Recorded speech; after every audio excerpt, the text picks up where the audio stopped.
នឹងឯសួស្តីបងប្អូនទាំងអស់គ្នាបាទថ្ងៃនេះខ្ញុំនឹងធ្វើការបង្ហាញពីរបៀបនៃការចូលទៅ claim លុយយើង claim ជាកាក់ cryptocurrency ណានៅក្នុង exchange Binance ហើយការ claim គឺយើងទទួលបានជាទឹកប្រាក់ដុល្លារហ្នឹងប្រហែលជាខ្ទង់6ទៅ7ដុល្លារព្រោះដោយសារតែ cryptocurrency គឺវាមានតម្លៃមិនថេរទេវាអាចឡើងឬក៏ចុះវាអាចលើសពី7ដុល្លារក៏ថាបានដែរនៅពេលដែលកាក់នេះវាឡើងថ្លៃនៅក្នុងវីដេអូមុនបងប្អូនទាំងអស់គ្នាប្រហែលជាបានឃើញខ្ញុំបានធ្វើការបង្ហាញពីរបៀបនៃការបង្កើតនៅ exchange បាទ Binance អញ្ចឹងសម្រាប់បងប្អូនដែលមិនទាន់មាន exchange Binance ទេអាចធ្វើការបង្កើតតាមរយៈបាទវីដេអូរបស់ខ្ញុំមួយនេះឬក៏វីដេអូនេះខ្ញុំនឹងធ្វើការដាក់ link នៅខាងក្រោមនៃវីដេអូណាហ្នឹងហើយអញ្ចឹងខ្ញុំនឹងធ្វើការបញ្ជាក់បន្ថែមដែរបើសិនជាបងប្អូនទាំងអស់គ្នាធ្វើការបង្កើតតាមរយៈនិយាយទៅបង្កើត exchange Binance ណាតាមរយៈ link របស់ខ្ញុំចាប់ពីថ្ងៃទី1 ខែ 8 រហូតដល់ថ្ងៃទី14 ខែ 8 គឺបងប្អូនទាំងអស់គ្នានឹងទទួលបានអត្ថប្រយោជន៍ចំនួន2ទី1គឺបងប្អូនទាំងអស់គ្នានឹងទទួលបានជា token បាទប្រហែលជាខ្ទង់6ទៅ7ដុល្លារទី2គឺបងប្អូនទាំងអស់គ្នានឹងទទួលបានការបញ្ចុះតម្លៃមានន័យថានៅពេលដែលយើងធ្វើការទិញឬក៏យើងធ្វើការលក់cryptocurrency ណាមួយនៅក្នុង exchange Binance ណាបងប្អូនទាំងអស់គ្នានឹងទទួលបានទឹកប្រាក់ត្រឡប់មកវិញ 20%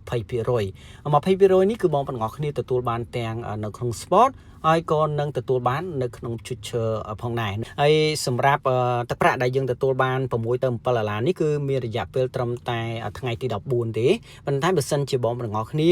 ធ្វើការបង្កើត exchange Binance តាមរយៈ link របស់ខ្ញុំមិនកំណត់ថ្ងៃទេបងប្អូនទាំងអស់គ្នាធ្វើការចុះឈ្មោះថ្ងៃណាក៏បងប្អូនទាំងអស់គ្នានឹងទទួលបានដែរណាសម្រាប់បងប្អូនដែលមិនទាន់បានធ្វើការ subscribe ទៅលើ channel ថ្មីរបស់ខ្ញុំមួយនេះទេបងប្អូនទាំងអស់គ្នាអាចធ្វើការ subscribe ម្នាក់មួយហើយធ្វើការបើកនៅសញ្ញាកណ្ដឹងទៅដើម្បីទទួលបាននៅ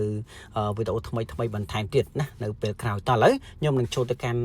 exchange របស់ខ្ញុំដើម្បីធ្វើការបង្ហាញហ្នឹងឯនេះគឺជា account Binance របស់ខ្ញុំបាទហើយបងប្អូនទាំងអស់គ្នានៅពេលដែលធ្វើការបង្កើតតាមរយៈ link របស់ខ្ញុំសូមបញ្ជាក់តិចសិនណា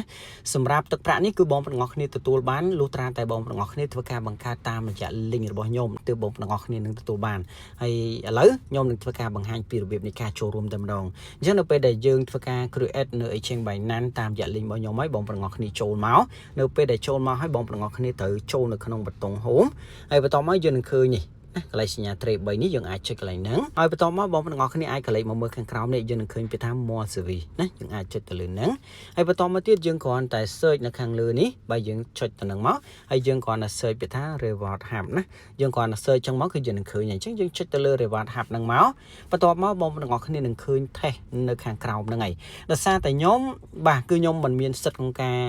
ចូលរួមនៅក្នុង event ដែល exchange Binance ដាក់ឲ្យឡើយ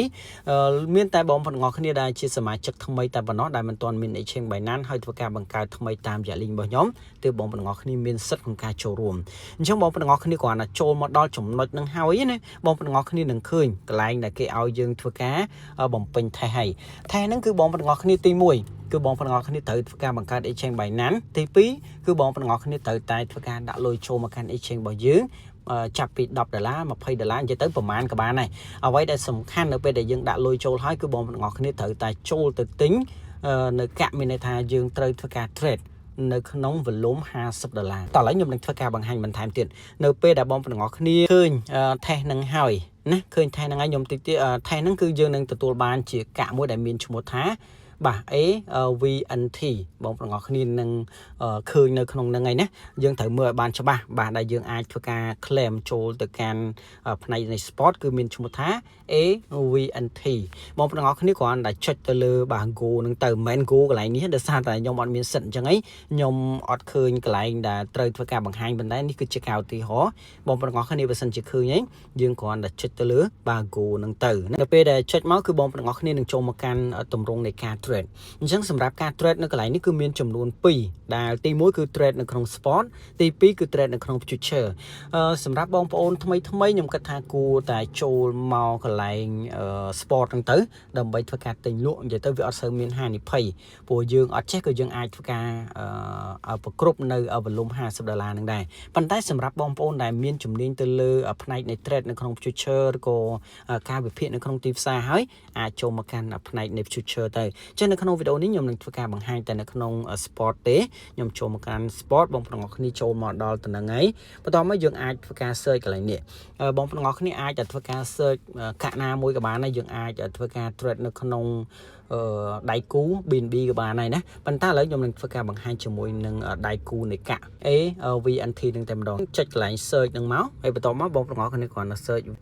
VNT អញ្ចឹងមកគឺបងប្អូនគ្នានឹងឃើញហើយនេះបាទគឺ logo នៃកាក់ហ្នឹងក្នុងពេលបច្ចុប្បន្នក្នុងមួយកាក់គឺយើងតម្លៃគឺ8សេនអញ្ចឹងយើងចុចកន្លែងហ្នឹងមកបងប្អូនគ្នាបើសិនជាយើងគិតជា token ដែលគេផ្ដល់ឲ្យគឺ80 token ណាបាទអញ្ចឹង80បាទ80បងប្អូនគ្នានឹងឃើញនេះបាទទឹកប្រាក់គឺ$6.56សេនដូចខ្ញុំនិយាយអញ្ចឹងវាជា cryptocurrency កាក់នេះគឺវាអាចឡើងហើយនឹងចុះបងប្អូនគ្នានៅពេលដែលយើងមានលុយ USDT រួចរាល់ហើយបងប្អូនគ្នាគ្រាន់តែធ្វើការទិញឬក៏លក់នៅគម្រោងកាក់ណាមួយទៅឲ្យគ្រប់ volume $50អញ្ចឹងឧទាហរណ៍ថាអញ្ចឹងបងប្អូនគ្នាមានទឹកប្រាក់នៅក្នុង exchange របស់យើងមានចំនួន$20ខ្ញុំឧទាហរណ៍អញ្ចឹងយើងគ្រាន់តែដាក់មកបាយហើយយើងឈរកន្លែងបាយហ្នឹងមកយើងឈរកន្លែងហ្នឹងយើងដាក់មក$20គឺយើងអាចធ្វើការទិញបាទ$20យើងអាចទិញនៅកាក់ហ្នឹងបាន243កាក់ឬក៏44កាក់អញ្ចឹងណាអញ្ចឹងយើងចុចបាយមកណាបាយ VNT ហ្នឹងយើងបាយហើយយើងបាយគ្រប់$20អញ្ចឹងបន្ទាប់ពីយើងបាយរួចរាល់ហើយយើងអាចចូលមកកាន់ផ្នែកនេះ sale ហើយយើងធ្វើការអូសកន្លែងនេះណាអូវាអស់មកយើងលក់$20នឹងទៅវិញអញ្ចឹងយើងគ្រាន់តែទិញហើយនឹងលក់គឺយើងបានវ៉ាលុំ$40ហើយបន្តមកទៀតបងប្អូនគ្នាអាចធ្វើការបាយត្រឡប់មកវិញណាយើងអាចទិញត្រឡប់មកវិញមកយើងអាចទិញមកលុយយើងមានចំនួនប៉ុន្មាន$20យើងទិញទៀតមកទិញមកទៀតមកគឺវាគ្រប់$50វាលើសរហូតដល់60ហើយបើសិនជាកាក់ហ្នឹងបងប្អូនគ្នាមិននេះទេយើងអាចលក់វាត្រឡប់ទៅវិញទៅមិនចាំបាច់ទុកឡើយណាយើងគ្រាន់តែធ្វើយ៉ាងណាទិញហើយនឹងលក់ឲ្យគ្រប់វ៉ាលុំ$50ដើម្បីចូលទៅ claim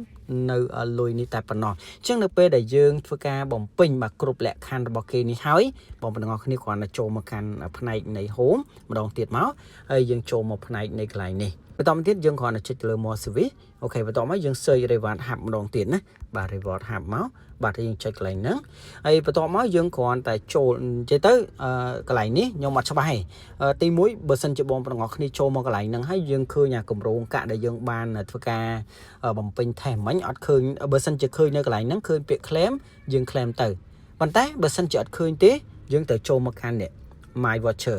ចុចកន្លែងហ្នឹងហើយបន្តមកបងប្អូនគ្នាអាចធ្វើការ claim បានហើយណានៅពេលដែលយើង claim ហើយលុយហ្នឹងគឺវានឹង load ចូលទៅកាន់ផ្នែកនៃ spot ចូលមកកាន់ access មកគឺបងប្អូនគ្នាអាចធ្វើការលក់លុយហ្នឹងបាទយកអាកាក់ហ្នឹងលក់ទៅជា USDT យើងអាចដកយកមកចាយបានហើយហ្នឹងហើយបងប្អូនគ្នានេះគឺជាវីដេអូនៃការបង្ហាញរបស់ខ្ញុំពីរបៀបនៃការចូល claim ហើយខ្ញុំសូមបញ្ជាក់តិចសម្រាប់វីដេអូនេះមិនមែនជាវីដេអូនៃការណែនាំទៅកាន់បងប្អូនគ្នាឲ្យធ្វើការវិនិយោគឡើយនេះគ្រាន់តែជាវីដេអូនៃការបង្ហាញឲ្យបងប្អូនគ្នាអាចចូលទៅធ្វើការ claim លុយឬក៏យើង claim token ដែលគិតជាទឹកប្រាក់$6ទៅ$7តែប៉ុណ្ណោះហើយនៅពេលដែលបងប្អូនគ្នា claim ហើយយើងអាចយកទៅលក់ក៏បានដែរអញ្ចឹងខ្ញុំសូមបញ្ជាក់ឡើងវិញមិនមែនជាវីដេអូនៃការណែនាំទៅកាន់បងប្អូនគ្នាឲ្យធ្វើការវិនិយោគឡើយព្រោះការវិនិយោគទៅលើ cryptocurrency គឺវាមានការប្រែប្រួលខ្លាំងអញ្ចឹងវាមានហានិភ័យបើសិនជាបងប្អូនគ្នាមិនមានចំណេះជំនាញក្នុងការទិញលក់ទៅលើគម្រោងនៃកាក់ណាមួយអញ្ចឹងណាបាទអញ្ចឹងបងប្អូនគ្នាសម្រាប់វីដេអូនេះខ្ញុំសូមបញ្ចប់ត្រឹមតែប៉ុណ្ណេះយើងជួបគ្នានៅក្នុងវីដេអូក្រោយបន្តទៀតបាទ